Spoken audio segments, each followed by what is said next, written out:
Hi, I'm Erin from the Witch of Saturn here with Shanna of Sincerely Shanna D and Jay of Iridescent Tarot. This is our, what is this? Our week, our third video in our Marseille series in Learn Marseille with Erin, Shanna, and Jay.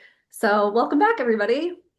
So first things first, let's talk about the syllabus because some changes were made to that. Jay, do you want to go over that? Yeah, I'll touch on that just a little bit. So originally, when I had made this syllabus, I had assigned for week 3, chapter 7, and then part of chapter 10. But somehow, we, Erin and I both read all of chapter 10 and realized that I had made a typo. So, anyways, regardless, Shanna was able to catch up. Did you catch up all the way? Yeah. Yeah. Awesome. Okay. So we read through all of chapter 10 for week 4 this week, and then we didn't touch on any of the majors. So there was some adjustments, some pretty big adjustments of the syllabus because of that little mix up, but it was even though it was kind of confusing, it was kind of good to be able to get through all the minors in one 2-week chunk. Yeah, like in my head, because what we had discussed last time was like skipping around in the book to get the minors in first, Yes. because, we all have a pretty solid understanding of the majors that applies, also to Marseille, but that the minors are pretty drastically different from like RWS. So just in my mind, it was like, oh, we're doing the minors. Yes. Yeah. You just kept reading, and then all of a sudden I looked back at the syllabus and I was like, oh, there was a stopping point, and we were going to read the rest of the minors way later in the study. So it's all it's all corrected now if you take a look at the updated syllabus, but we did jump around a little bit more than we had planned originally. So I'm sorry about that. I just think that this way makes more sense anyway. Yeah. So Now that we've done it, I'm like, oh yeah, this makes total sense, but it was confusing. it's a work in progress. There's a learning curve. Yeah. Right. Right. Fluid. We're no professionals here. We're just 3 girls working on learning Marseille. Yeah. We're learning on the fly. There were two things from last episode that I wanted to bring up and comment on. One of them was so Tarot de Aux Arcs that we all have now. We had discussed that there was a rumor about the creator possibly have passing away, and that is sadly true. I did confirm that with like a little bit of research, but she passed away, I think it was 2023. And so it doesn't seem like the deck is going anywhere in terms of availability, but yeah, I just want to follow up on that. How did you find it out? The internet. I Following had I, breadcrumbs. I had looked around and I didn't find anything. Well, I didn't find anything like if you search the tarot deck, I didn't find anything, but I Uh, searched like her as a person and obituaries, and then it came up. I And see. Okay. she's from the Ozarks, well, lived in the Ozarks. So that's why the tarot deck is named what it is. Um, Yes. so yeah, Okay. that's sad. It was, I think, ovarian cancer. Mhm. And then the other thing that I wanted to touch on, I want to see if I can find that page. Shanna, remember that part that you read last time we recorded? And I was like, oh yeah, that pissed me off. The thing about the like mystery of understanding the like the key to the tarot or whatever. Here it is. So this is on page 107 in the book, and it says, amid all the dancing figures, only the fool appears to be standing motionless. It is said that whoever understands the meaning of this fact will decipher the great secret of the tarot. The secret as such isn't revealed in the book, but we can find a hint of it in one of the female characters, who is an enlightened person with all-encompassing love. Only she sees the fool constantly jumping to and fro, disappearing and reappearing once again, each time filling the empty gaps between the other cards.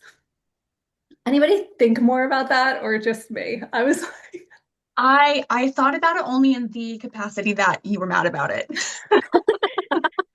So I was like, what are they talking about? Like it was like one of those things that made me that like spins a little web in my brain. And I have a theory that I think, I don't know that I think that I've figured it out per se, but I have a theory that it's referring to the Empress, and that the Empress is pregnant, which you can really see so much more clearly in the Marseille than in the RWS, right? Here's the Empress. And I think that the theory is that the Empress is pregnant with the Fool, and that the Fool's Okay. journey is occurring in utero. And so she's the only one who sees, or rather feels, like the Fool jumping to and fro. And so that's my Oh, theory about the I secret like of that. the majors. That's really interesting. So yeah, that's what I've decided on. So I'm no longer mad about that. Did you come That's up with that interesting. out of like your brain, or did you like were you furiously searching for something No, to? no, I sat with it and thought, I've thought about the female figures in the majors and what that could possibly mean, where I think that there's something about like thinking about the entire archetypal journey of the majors occurring in this kind of limbo state of between two realms that we all experience when we're in utero. Like in astrology, the 12th house kind of represents that state of coming into being, right? Where we're forming, but not yet having taken our first breath. And there's something about thinking that this whole archetypal story that unfolds in the majors could be something that's experienced like in that state of being, right? To fully form a soul and a human being. So that's how I spend my free time. I like that. That's awesome. Yeah, that's cool. So yeah, otherwise, like on to this week, right? So we had chapter 7, which basically was kind of a, if we take a look here, we have just the minor suits, and we talk a little bit about the suits domains, the hard and soft suits, your correspondences, reading the minors, and the row spread, which they got quite a few examples of. And then also jumped into chapter 10, which is all about the number cards. So we went on another overview. This is why I feel like if I had a little bit of feedback about this book, the way that it's divided up is a little bit confusing. It is Like, weird. yeah, we kind of have this overview of all of the minors here, and then we go into each individual.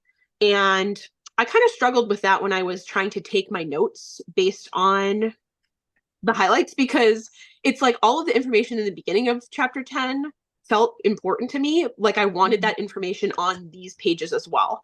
So I was trying to like flip back and forth between the intro to chapter 10 and the page when I was taking notes.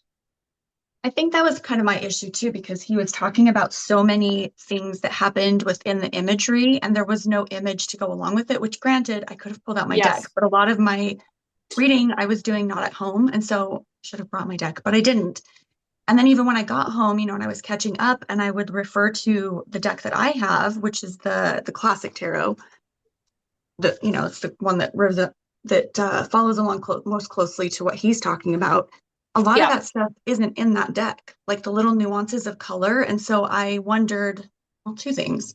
That was frustrating that there wasn't an image, in those meatier pieces of the book, that I could like look at as I read it. And then also I wondered if the little nuances, like where he talked about, I could even find an image in here where he talked about like the little sliver of white on one of the flowers in the upper left corner. Is Yep. that like typical in art or in Marseille, or is that just for the deck he's referring to? I don't know. Do you guys know? I got the impression that the descriptions were very heavily leaning on the deck that he created, like the CBD Marseille, because I too was comparing that with like pretty much all the decks that I have now, because I was trying to find those little nuances, and I was like, yeah, I'm not seeing all of what he's saying.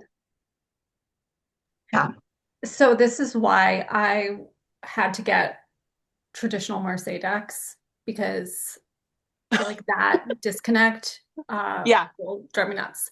So wait, And how many should we just pause and share what decks we've gotten? Because I feel like we all ended up getting more decks because of this. well, I just got two that I talked about the last time. I got the CBD Oh, okay. Yep. and have been using that. Okay, so this brought me back. This is like a throwback to like old school Aaron study style. So what I did for this part that you're talking about, the beginning of chapter 10, where they give the overview of the suit first before going into the individual cards.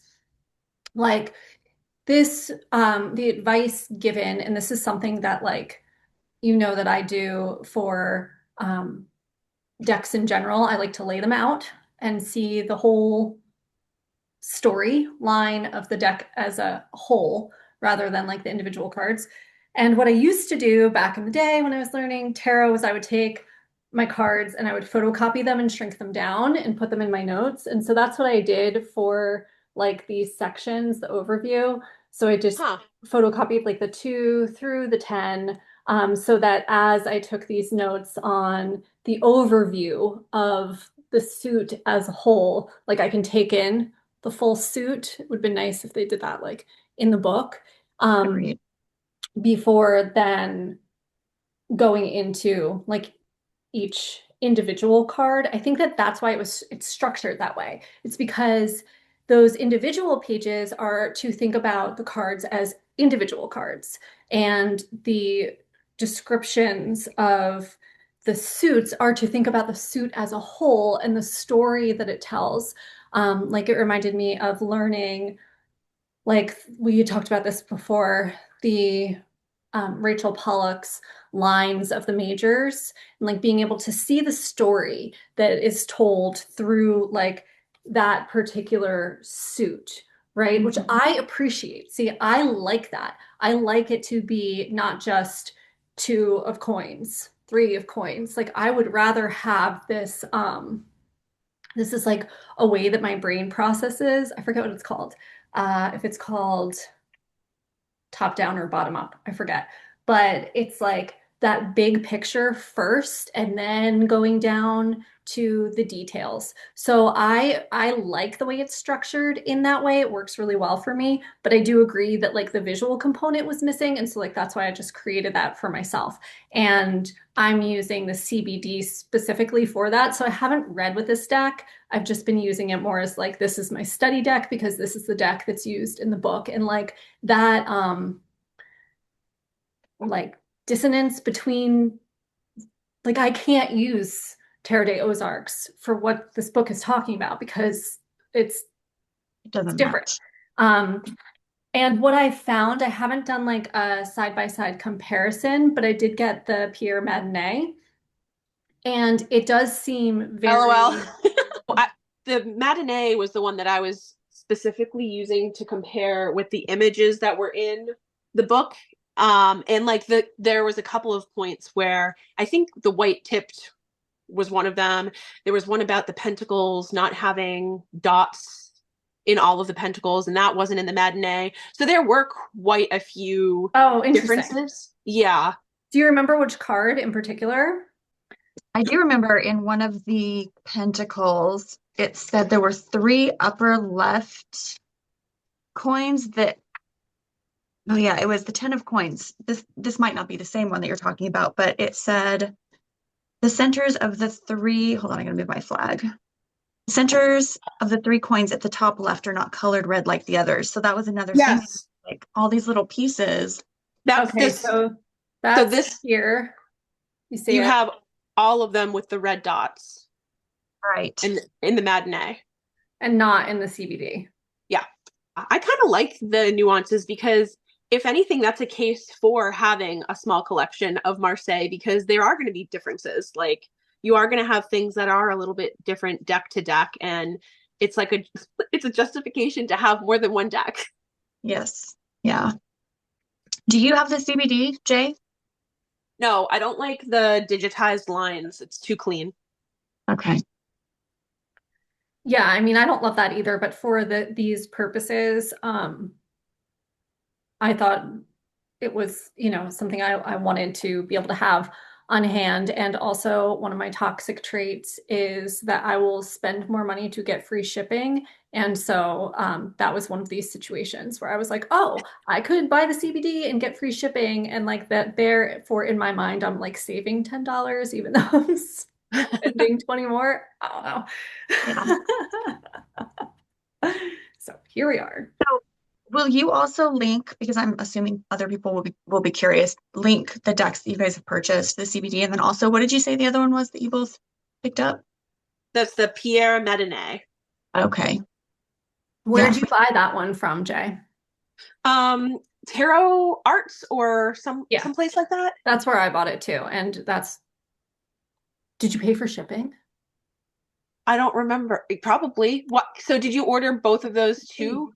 Yeah, I got them both from the same. So then I probably paid. Yeah, I think I paid for shipping. See, you could have spent more money and saved. Spend more money to save money. No, I'm not in the business of doing that. I am for free shipping always.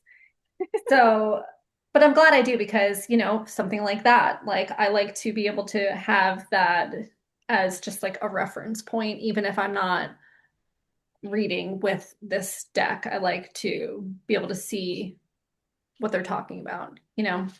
Yeah. So here's a question. I found a deck called the Sola Busca, Yes. which I guess is the first fully illustrated Marseille. And I'm tempted by that one, but I'm like, that sort of goes against this whole point, right? Like to not be illustrated. So I don't know. It's really pretty, but it's So weird. Well, I'm is more that tempted by that because I want to see like the origins of the miners in the RWS being inspired by that. Hmm. so Like that. that's an Italian, like an old historic Italian deck, right? I believe so. Yeah. So then we're going back past Marseille. Mm, I no, don't think so. I think it's like No, happening in the same timeline. it says 1491. And when did Marseille get? Where the Madenié is 1709, so that's a large gap. Yeah, Huh. but these are just okay. I think like there were a lot of Marseille decks before that just we don't have access to, right? That have Mm. just been not preserved. Um, So the oldest known Marseille is the Vasher, 1639. Hmm. So then what would the Solabusca be then? Like, A because historic Italian deck. They but don't not Marseille. know, as far as I know, Okay, that makes sense. because you have your whole category of the historic Italian decks, like the Visconti Sforza and all that. yeah, and Okay. that's like in like the 1400s in northern Italy, right? Hmm. It says, yeah, around that same time period. So I feel like I could be wrong, but I feel like those are in a different category than Marseille. Nope, you're totally right. Thank See, you for making the clarification because now I've just saved $40.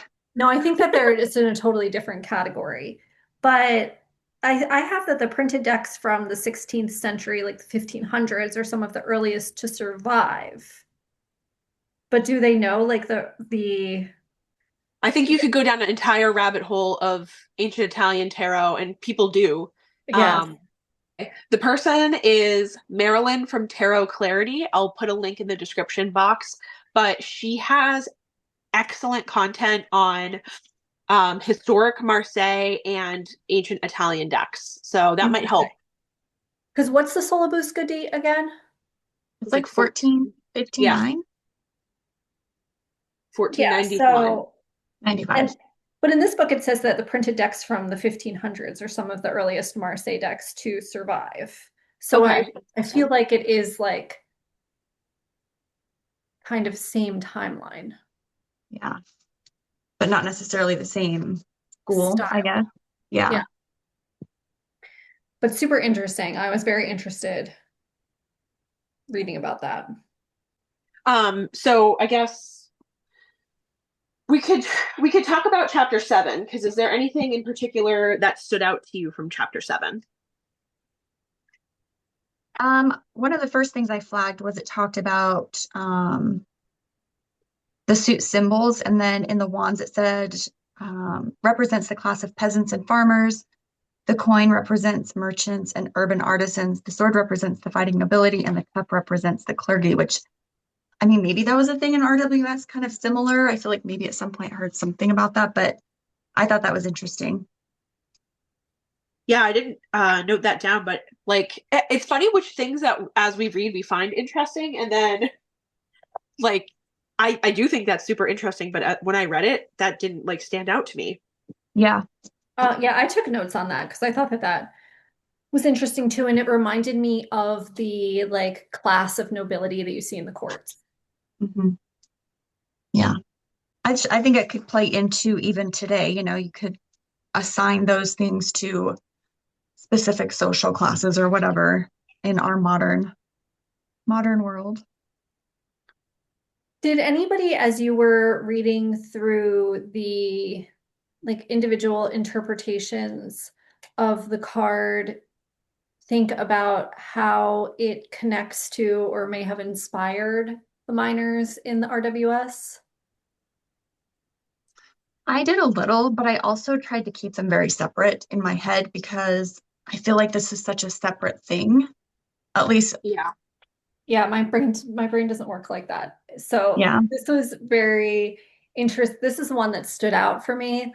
Like, and I'm not saying it's not its own thing because it is, but like I can't, my brain doesn't do that. It like blends everything, doesn't compartmentalize information like that. It's just kind of like, oh, I'm learning about this. How does it connect to this as well? And like just different, I don't know, it doesn't matter. But in the Five of Coins, which keyword is disruption, it says the number 5 disrupts the solid stability of the 4 by adding a new element whose importance is magnified as it clashes with the conservative nature of the coins. The single coin at the center pushes the others to the margins and defines a big space for itself. And that to me gave me a whole new insight into the 5 of Pentacles, where you see the two people who are, outside of the church, and it's like the single coin at the center pushes the others to the margins, like these mhm, marginalized people, and defines a big space for itself, which clearly the church has done. And to yeah, me, it was just like, oh, this like kind of light bulb of how you can see the history or the roots of the Marseille kind of like playing out in the inspiring and kind of acting as a foundation for yeah, the decks that came later. So like I thought that that in particular, that card, it was just like really helpful for me to have a whole new understanding of the Five of Pentacles in general. yeah. Mm. I like that. I'm kind of on the same wavelength as Shanna, where I read it with the intention to keep it siloed in a different category than my RWS knowledge. Um, and I found it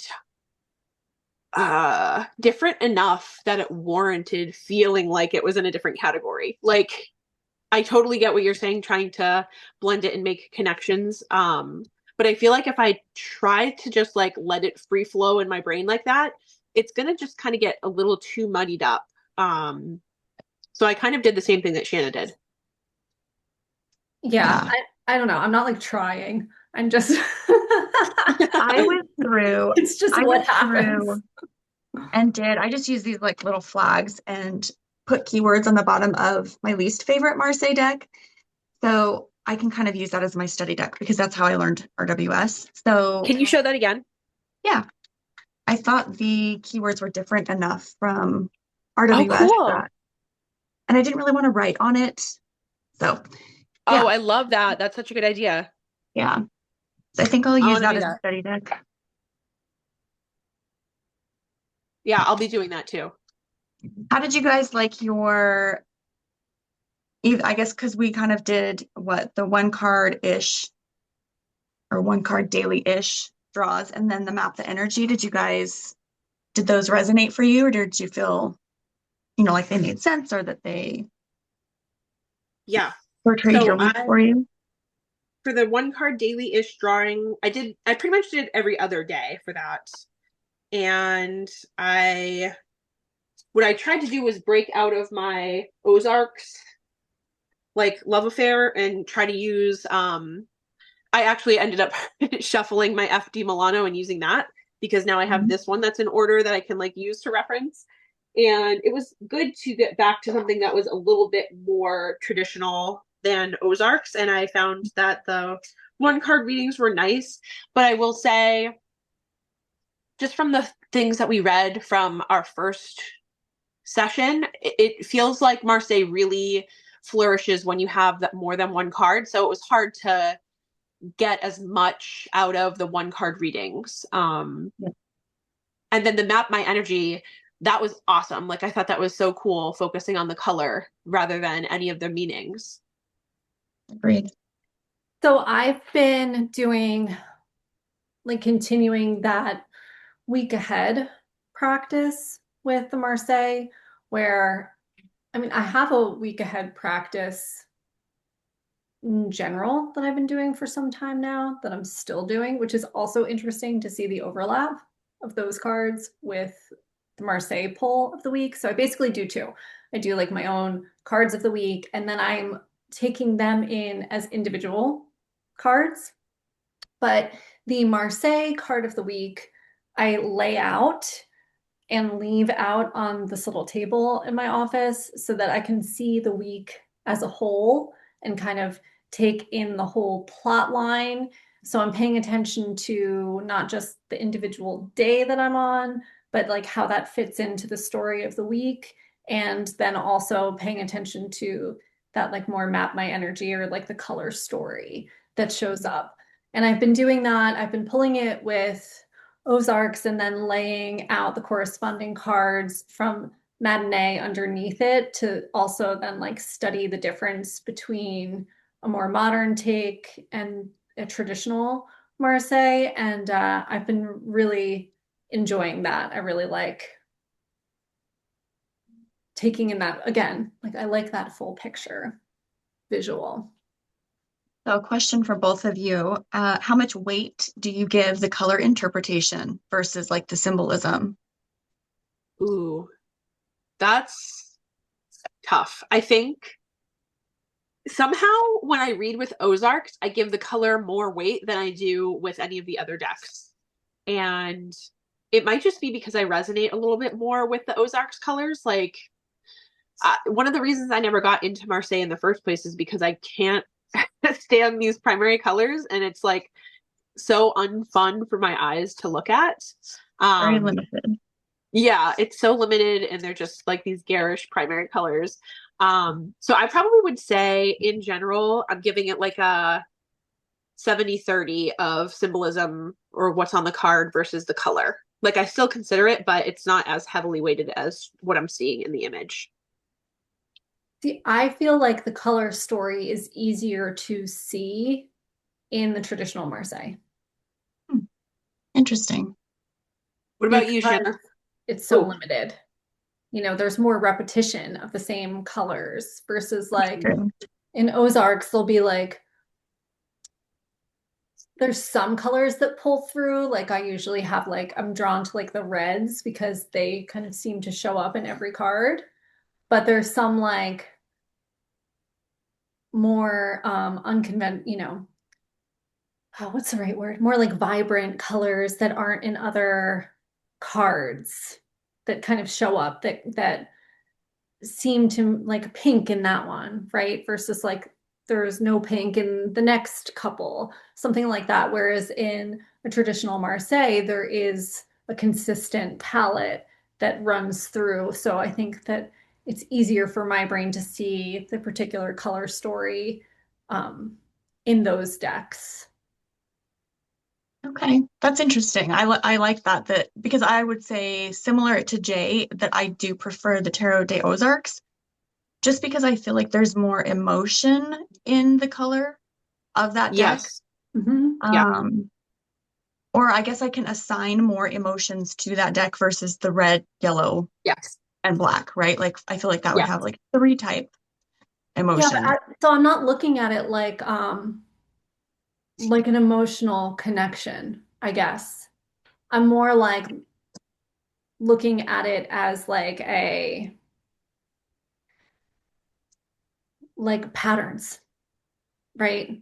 Like it's not really Mhm. about like which deck I like better or feel more connected to. It's more like I'm looking at the colors as a pattern to see kind of like what shows up, and it's easier for Right. me to see a pattern in.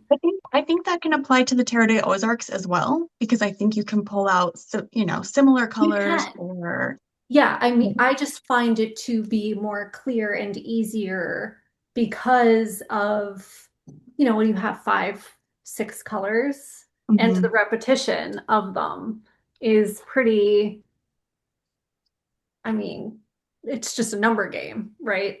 Yeah. Like this blue is showing up in a lot of the other cards. There's not like six shades of blue like there are Mhm. in Ozarks, right? Yeah. Yeah. So it's more It just might like just pattern be, speaking. yeah, I think maybe there's an element of like blocking out. I don't know if it's the same for you, Shanna, but like because you don't have those same emotional ties to the red, yellow, whatever in traditional Marseilles, when you see those things repeated, they're not giving you as much input as something that's more emotional driven than Mhm. like Ozarks. Is that kind of how it feels for you? Yeah, I like the Yeah, nuances. yeah, me And too. I as much as I blame my Capricorn for all of my sometimes other things that I don't care about myself, I think that my Sagittarius leans into the Tarot de Ozarks. I have that more fiery, like I'm drawn to it more. And I feel like it lends more to the story. It fluffs up the story a little bit for me. So that sounds like you've liked reading with it this week because I know that you were really on the fence when you did buy it. Yeah. Yeah. I'm, Yeah, I I'm really like really it a lot. I'm really happy to hear that. Yeah. So this is where I feel like Bacchus comes in for me because it feels more of a traditional Marseille to me than Terre des Ozarks, but it has these really bold, vibrant colors True. that are really deviating from traditional Marseille and aren't repeating themselves in every card, but tell their own color story. Um, but in a way that's more, I don't know, it's just less like what's the right word? Feels more Ozark, structured. yes, it still has more of like a structure to it or Mhm. something. So it's just like a different way of reading the the color story. And I think that Ozarks kind of deviates from, it's like a little further out from like a traditional Marseille than like this to me would be more in the middle, Right. if that makes sense. But Yeah, this Yeah. no, that gives does. me that like that saturation and that color that I resonate with on a more like it gives me more of like a pleasurable experience, right, than a traditional Marseille color Well, and palette. I just love I that. think too, the thing that maybe we are forgetting is that the artist never intended for Tarot de Ozarks to be a Marseille, or that's what she said. And maybe I was thinking about, I wondered why she said that. And I think that maybe it was to alleviate the pressure of not being Marseille enough. So she just said Mhm. it's not. Right. I mean, I don't know that, but in my head, that's. I agree with that. Yeah. And I think that one of my small struggles with Pip Speak is exactly what we're talking about, where it's it's somewhere in the middle. Like the suits are heavily colored in these traditional red, blue, yellow. Like I don't like those colors, but then she includes the pinks and the purples and some of these other colors into it. But I think like I am finding that I'm not connecting with Pip Speak as much as I would have liked. And I think that it's Same. a color problem. Hmm. I think Pip Speaks feels a little too heavy and flat. I don't know. And flat maybe isn't quite the right word, but heavy, yes. Yes. There's not enough, like, I don't know. There's not enough breathing room, I guess. Yeah, they feel kind of like muddy, those Yeah, colors. A yeah, little more, you guys might like it more in like the fall or something. maybe. Seems like a late summer, fall type The deck. majors and the courts are excellent. And they have that breathing room and the dynamic, I don't know, just like a little bit more movement. But then when you get into those pips, yes, I see what you mean. Yeah.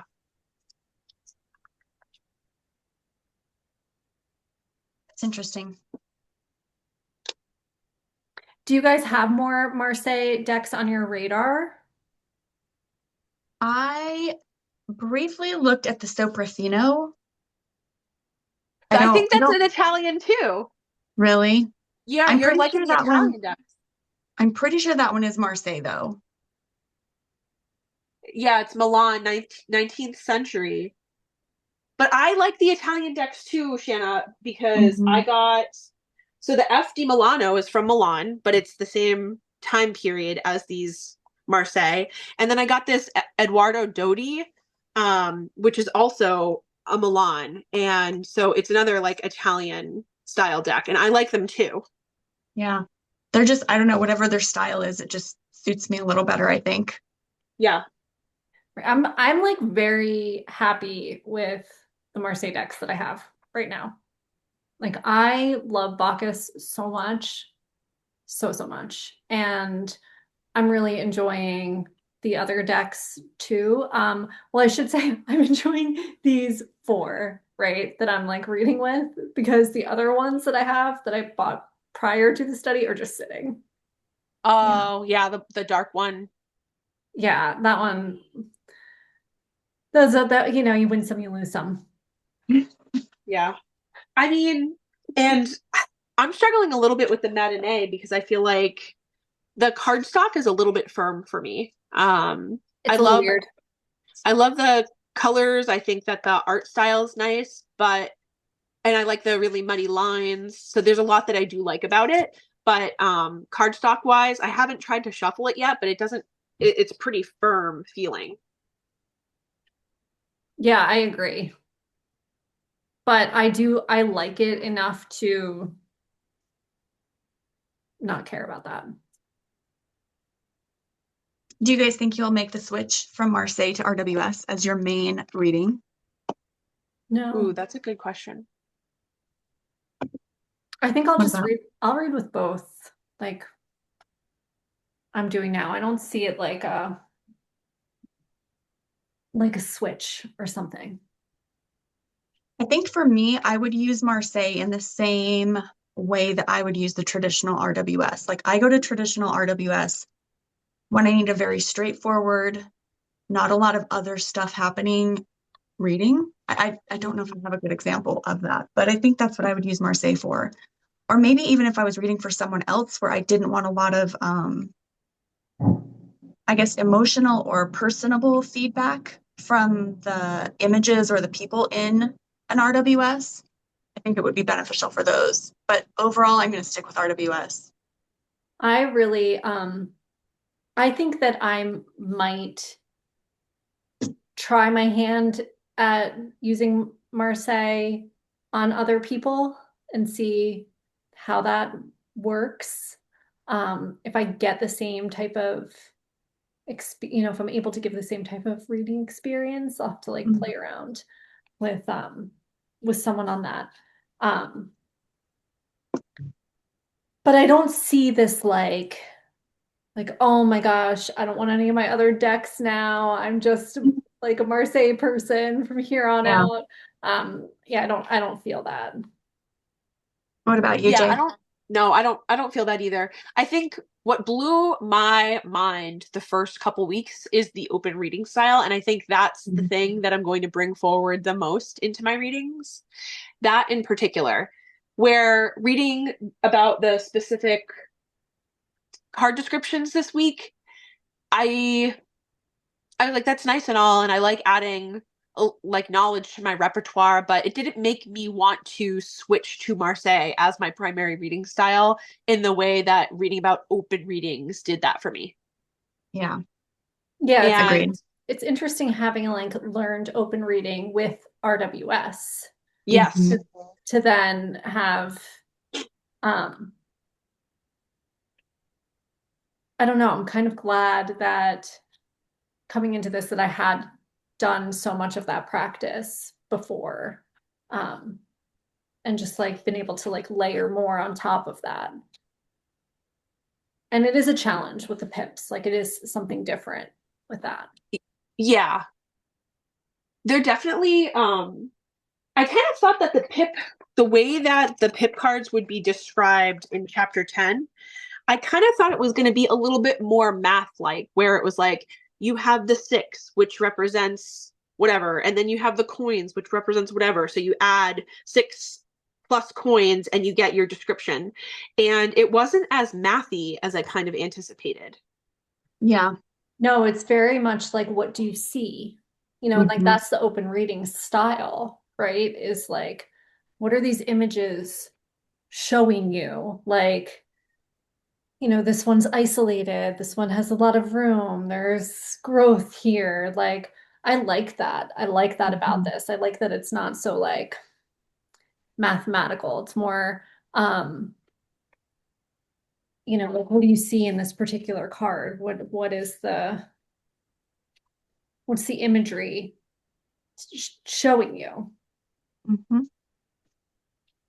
Yeah, but I feel like you could take that way of reading back to your other decks and just apply that, and you Yeah. don't have to be like a Marseille reader. No, totally.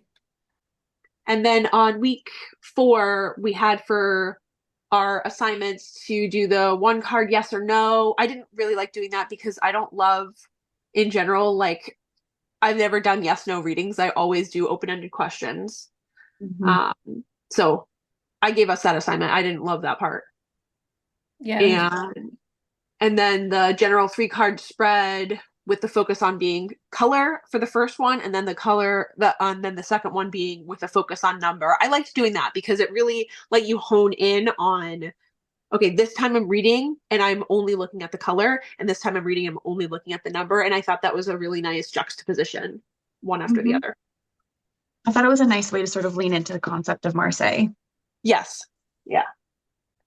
I saw somewhere on social media, like just to go back to what we were talking about a second ago, and like what you can get from the imagery instead of the, you know, the suit plus the number type of thing. Is like someone had posted the Ten of Cups and said like, don't be afraid to be different.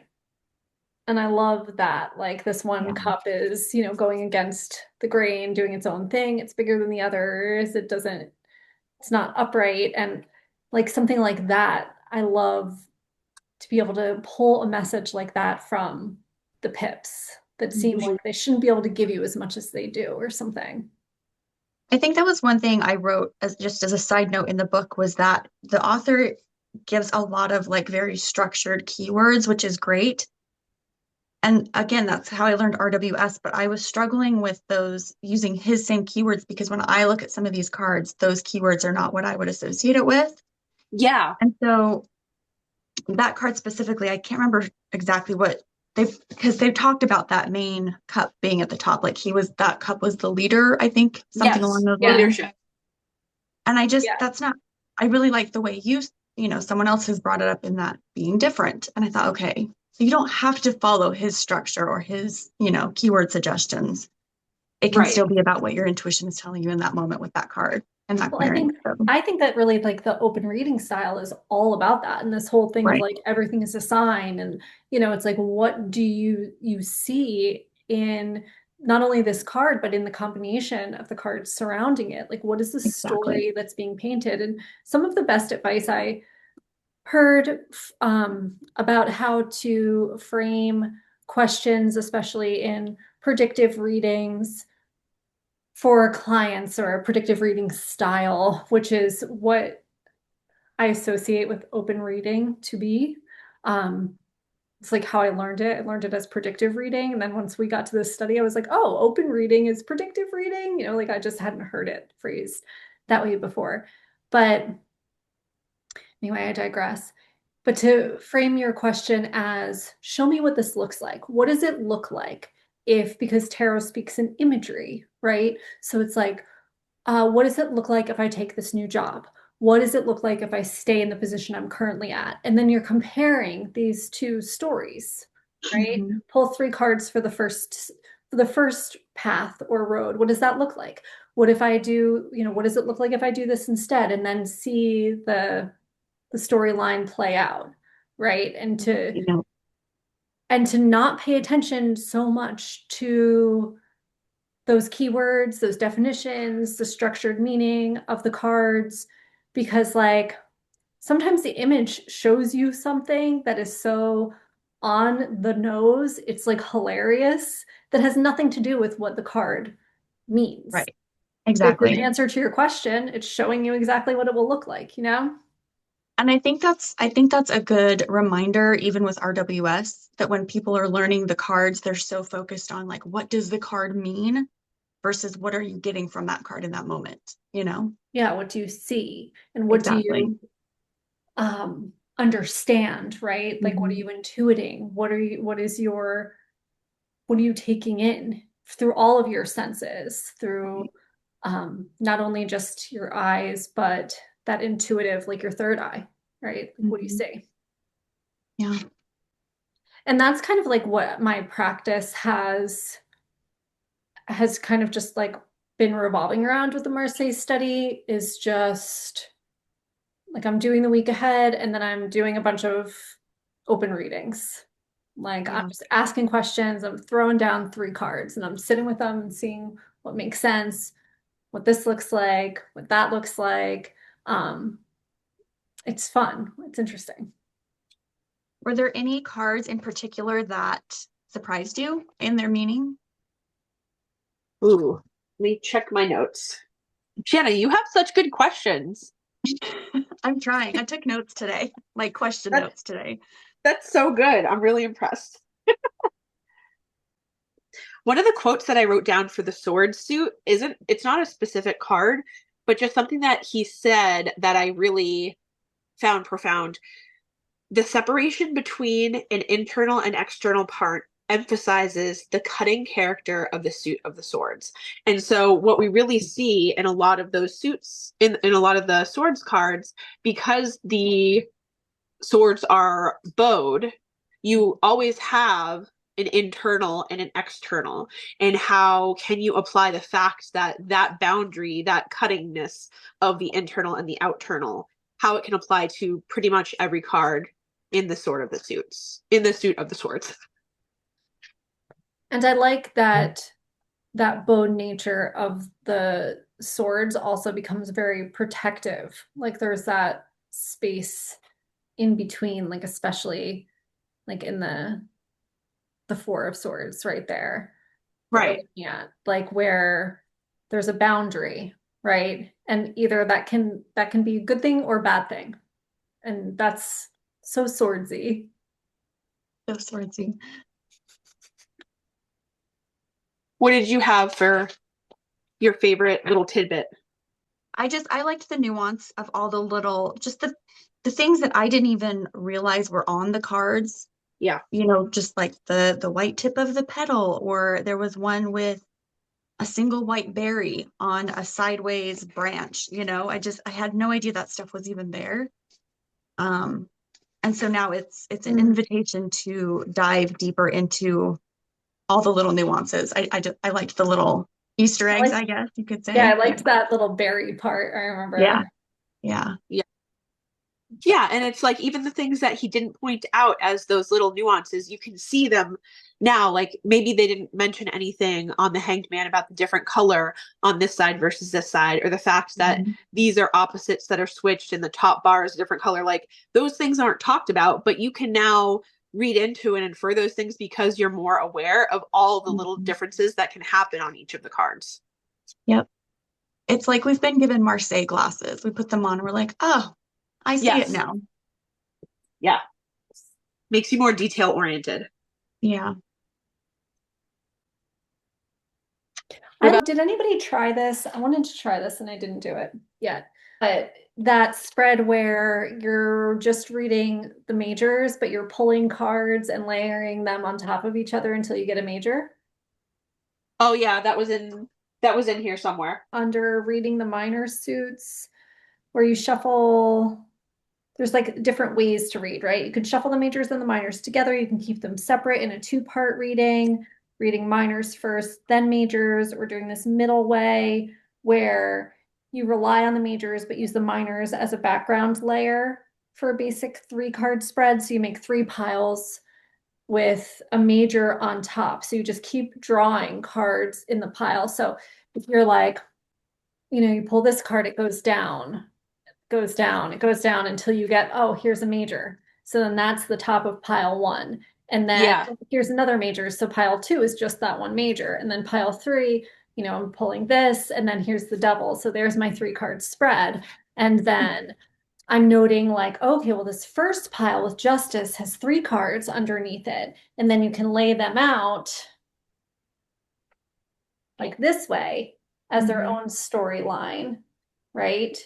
And That's page give 215. give that like background information to this major. And then what does that mean that this major has nothing underneath it?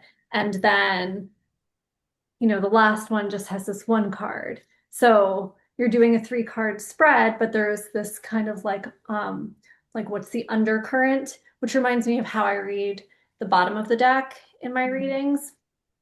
And I thought Right. that this was really interesting and I want to try that. Yeah, that is interesting. Add it to the Um, syllabus of things to do for.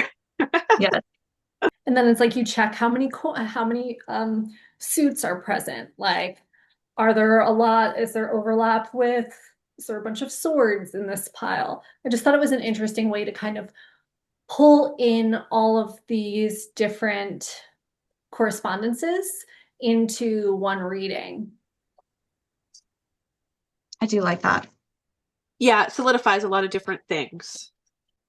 So what do we have going on for the next session? We've got majors 1 through 6 for week 5, and then we've got majors 7 through 12 for week 6. And the activity side is pretty light. So if anyone has any other ideas of things they want to add to it, like maybe we should add that to I was week just gonna 5. say, yeah, Yeah, let's add that in. cool. Yeah, I think that's a good one considering it's majors and still ties in the pips and other parts of the practice as well. Cool. I'll add that in. Cool.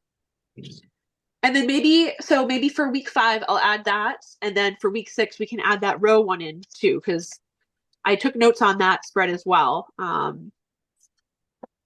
What page was that on, Jay? That was 221, I think. Yeah, I think you're right.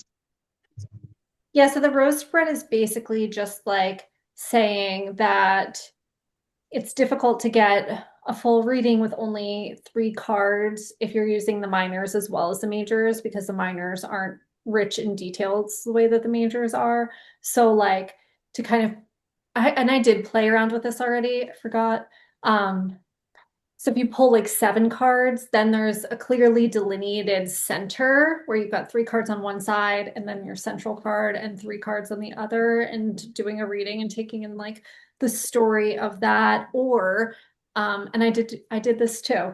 Um, six cards where you're separating them into two groups of like, kind of like what I was saying. If you have a question about like your new job, and then it's like, well, one row shows you if you stay, one row, you know, choice A, choice B, or whatever it might be. Or it said like you can also not decide in advance, use no set number, and just lay out the story with more freedom, which reminds me of those memes that you see of somebody sitting on the ground with like the whole tarot deck out in front of you, just keep going, like when do you stop? Uh-huh. So that there's like, you know, benefits and drawbacks to that too. Or you could stop once you get the answer you want. Like, oh, that's it, we're done now. Yeah. So, Yeah. but yeah, I think that it's interesting to kind of play around with stuff like that. So I did do that this week. I forgot about that, but we can definitely add that in. I just added it to the syllabus, so it's all good to go. All right, great. Perfect. Thank you. No problem. Okay. All right. I think we're any last words on anything from this week that we want to chat about? I don't think so. Cool. Well, we're truly in the thick of it in this study, so I feel like we're just chugging along, having fun.